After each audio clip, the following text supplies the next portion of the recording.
customers now appreciate that you are the custodian of some really sensitive stuff. So please make sure you treat it with the respect it deserves and requires, and you're legally obliged to, if you know what I mean.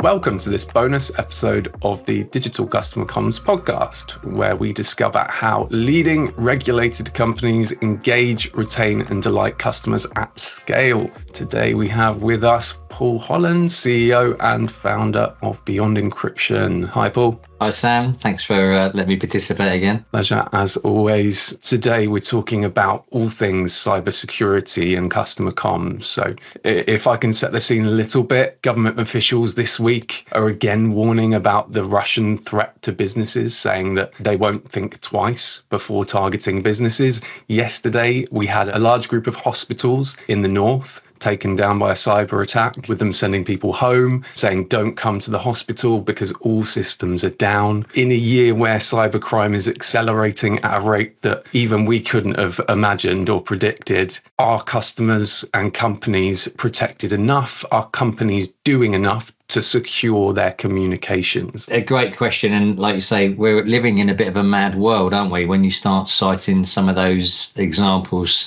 literally in the last few days, very sad in a way that we have to sort of think about these topics. But I guess the answer is there's always more that can be done. Certainly, when you consider, for instance, the sort of announcement we've made very recently in terms of partnering with the likes of Mimecast, some of these global security businesses obviously are very prevalent in trying to defend enterprises from attacks and some of the sort of incidents you've mentioned at the hospitals, which is, a horrendous thing to think about. But nonetheless, these attacks are doing nothing but increase. And we play a part in that puzzle, really. It is a puzzle. And I know you, Sam, and Emily have sort of come up with this phrase that we're starting to use better together.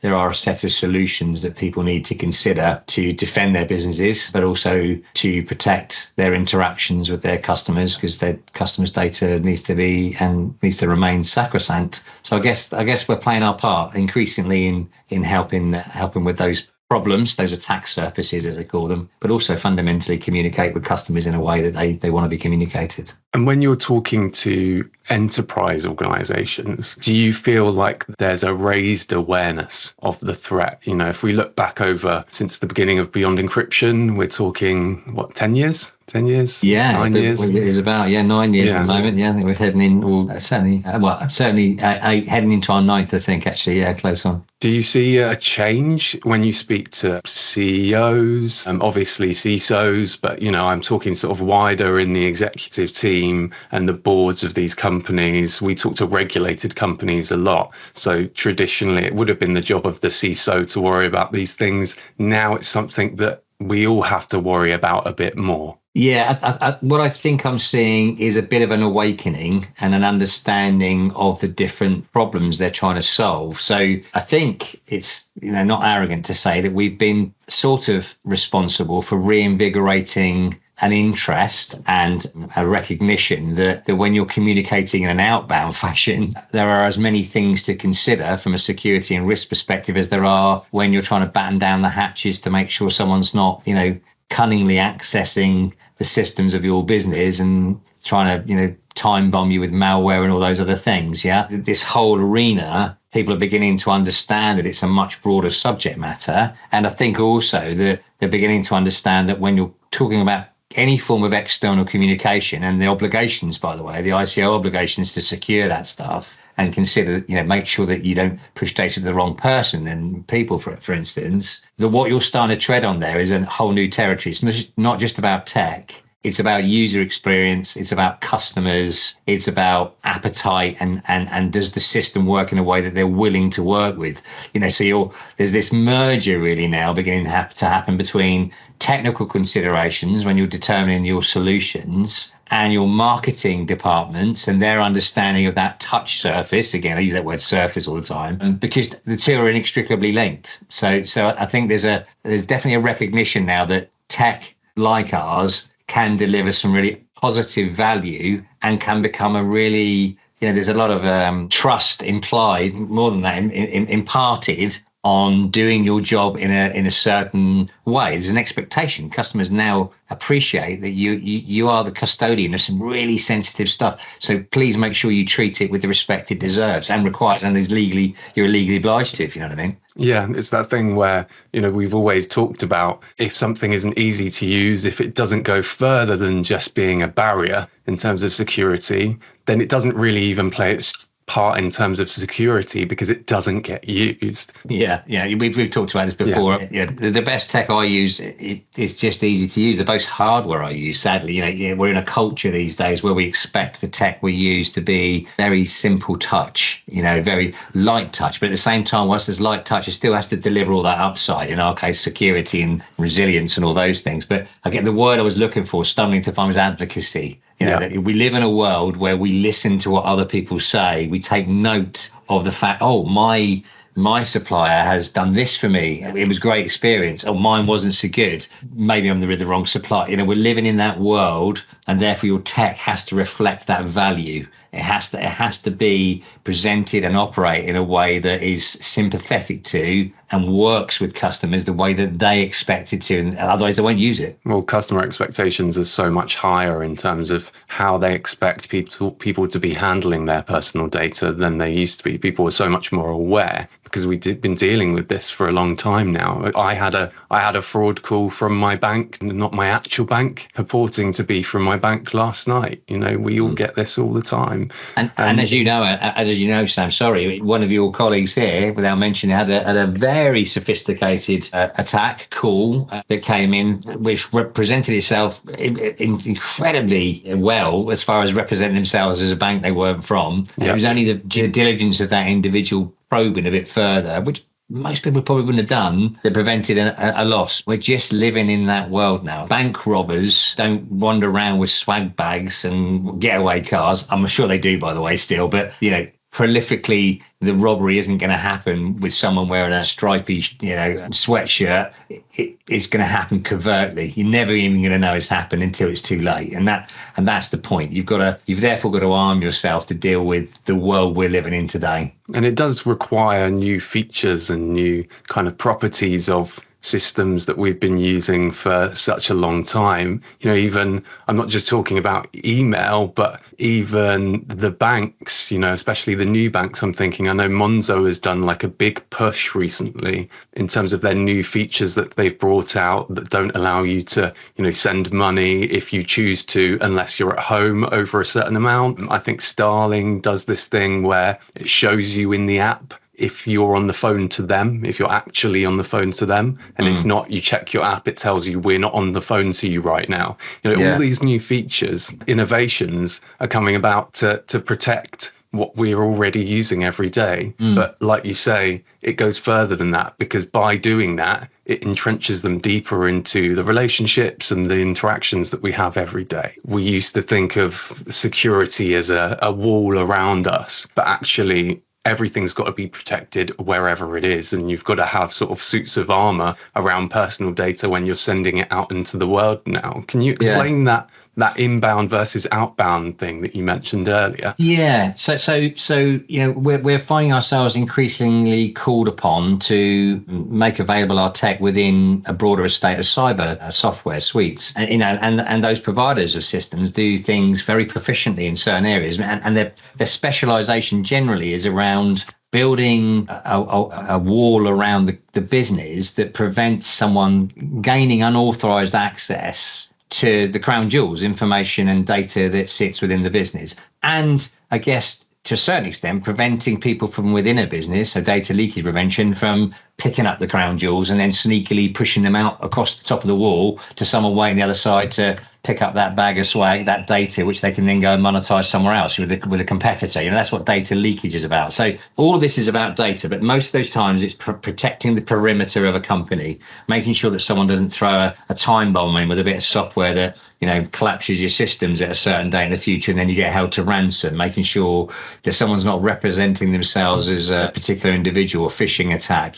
I'm your bank and I've just changed bank details, can you send an invoice, can you make a payment here, please, that type of thing. So that's what I'd call inbound vectors, I'd often call them. The one that often gets neglected or is less proficiently addressed, is the best way to say it, by some of the other companies that we work with, is the fact that every day, love it or hate it, email is used as a communication mechanism with customers. There are some 340 plus billion email sent and received each day in the world. It is the most prevalent communication medium in the world. I think someone told me this stat once, and I'm sure I've said this before, there are more words shared in email each day than are spoken on the planet. It's a bizarre situation. And the numbers fade into insignificance, the accumulation of, say, instant messaging apps and things. Email just is one of those things that's embedded in our culture, and it's continued up. The usage statistics are well over 400 billion predicted over the next couple of years. So it's gaining pace in terms of its usage. Maybe COVID helped with that. It helped encourage that. But the point is, the internet and email were never invented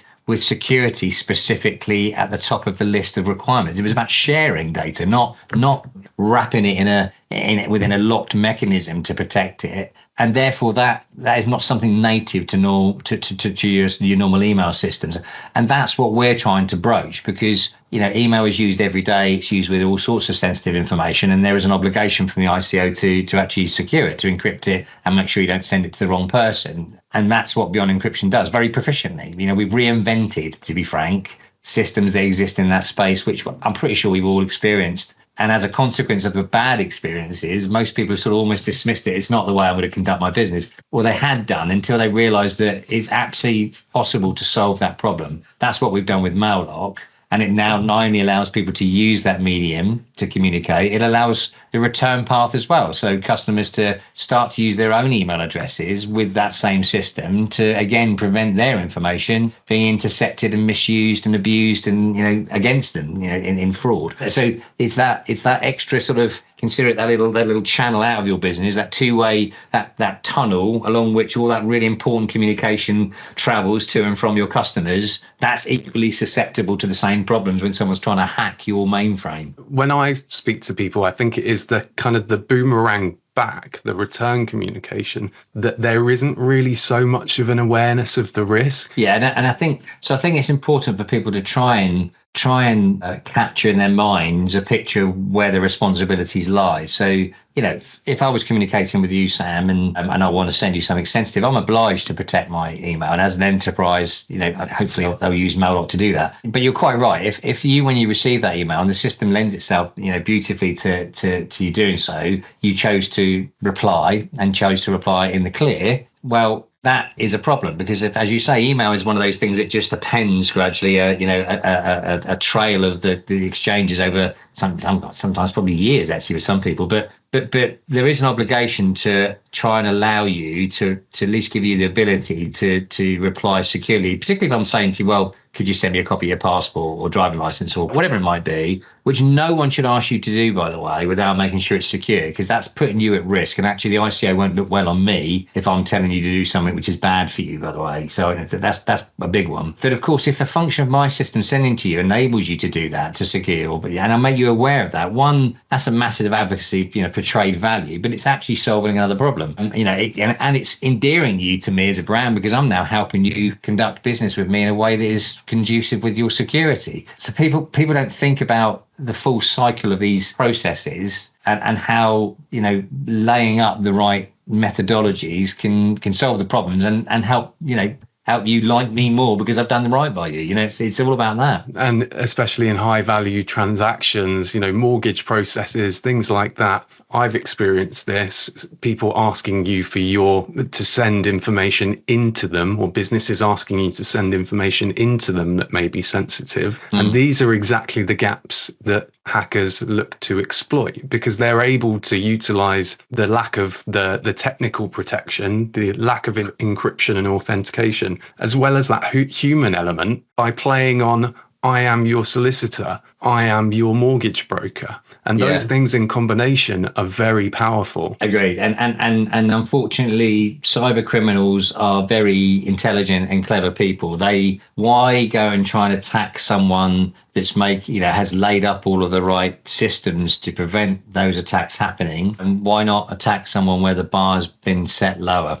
So if you're dealing with a financial transaction and you've not taken any preventative measures to stop them peering in on the content of your email, quelle surprise, you're probably laying yourself up to be a primary candidate for an attack. So I think it's incumbent upon enterprises to help their customers understand the problems that they're dealing with in servicing them, in providing them with information, and making it clear that they've made adequate provision for them to protect themselves. It's part of the reason we lay up these sort of free accounts for people. So if I write to you as an enterprise, I'm going to say to you, look, you can reply. By the way, it's all going to be safe. Once you've got my message on the screen, if you press the reply button, you can send, and there's no fear of people attacking you there. But also, by the way, if you want to use this in future, you can use it a bit yourself, and there's no cost. Is that pervade value of it? It's trying to encourage people to take on the right habits, I guess, to protect themselves. Yeah, and there are a lot of banks, retail,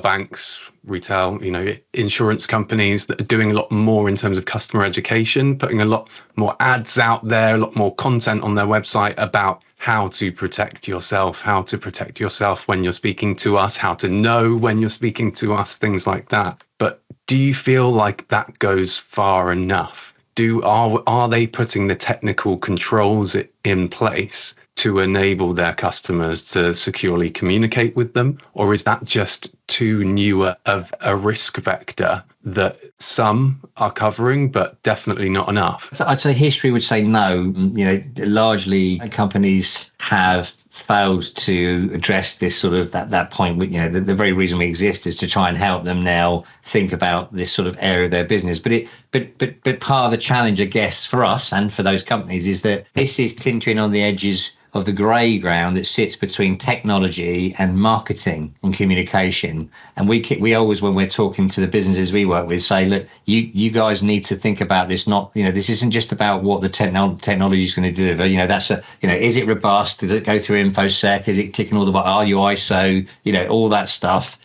Of course we have to tick those boxes for the technologists. But the people that need to be involved in that dialogue are also the people that are responsible for the interactions with their customers, because the two now, I'm afraid, are side by side. And that probably is part of the challenge we've got, that message is starting to get through, and we're trying to make it, lift it up the list of priorities and make sure these parts of the business is touched together. But more often you'll find, well, the technology budget's the technology budget, and the marketing do what the marketing do. I'm never quite sure just how much interaction there is around some of these strategies and systems and solutions. Yeah. As Adrian Swinscoe, who I recently spoke to on our podcast, said, you don't want the tail wagging the dog when it comes to these things. He's worked with Apple and Now TV and ITV on customer experience. And I think his key point was what you see in organizations that get customer experience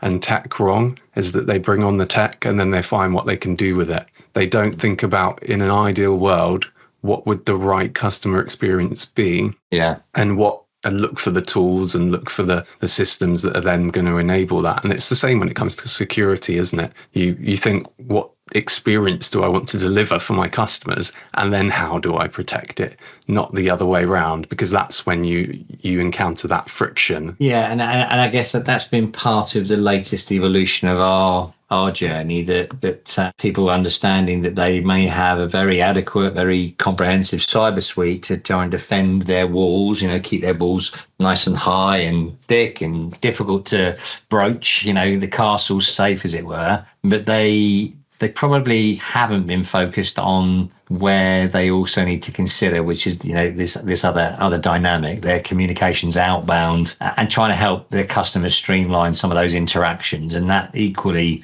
requires consideration, and most of the suites haven't focused on it themselves, which is, I say, is great from our point of view, because we have, and we can work alongside them without displacing or creating any ripples and issues from an infrastructure perspective. So it's a continuing education. So bringing it back to the individual, as you well know, our audience for this podcast is kind of split between different types of regulated businesses, many people at providers, many advisors and intermediaries, many in legal and accountancy. These professionals, as they go about their everyday business, what in 2025 do you see as the biggest threats, and what advice would you give for them at a kind of I'm at my desk level? So, crikey, that's a great question. I mean, I think it's more of the same to a certain extent. I mean, we increasingly, and our customers increasingly, and again, this could be I'll call it a hangover of COVID, the rump of interactions that organizations have now with customers is at a distance. This isn't necessarily even at a distance. I'm talking, you're not sat and talking on a Teams, you're interacting digitally via post, whatever it might be, you're interacting at a distance from your customers. The only way you can make at a distance robust and efficient is digitally. And as a consequence, there are then some dynamics that then come into play. Are you interacting with the person you intended to? Identity is going to become a big piece. There's lots of interesting initiatives where part of those actually around ensuring that the people you're dealing with are not synthetic. That's the world's largest area of fraud, and they are the person you intended. And I still think it has to continue that focus around usability. We're living in a digital world, but a digital world where I heard a stat again over the weekend. I thought it was on the cookery program. I don't know why. They used a stat that something like the UK still has 40% of its population still want to deal with us via paper. Is that because they want to deal with via paper, or is it because the alternatives are so difficult to deal with? I'd suggest there's a good chunk of that 40% that sit in the latter, and user experience will determine whether we can change their minds. That's a very poignant question to end with. Yeah. Do you have any events before I let you go? Any talks you're doing coming up? Anything you would like to plug? Where can people find you on the vast realm of the internet? Nothing to point out just at the minute. I think I've got to remember, in fairness, other people are largely in control of my diary these days, Sam. I haven't got a clue what I'm doing, but I'm sure I'm out and about talking somewhere on something. But yeah, I mean, obviously, Beyond Encryption's website is a great place to come via to.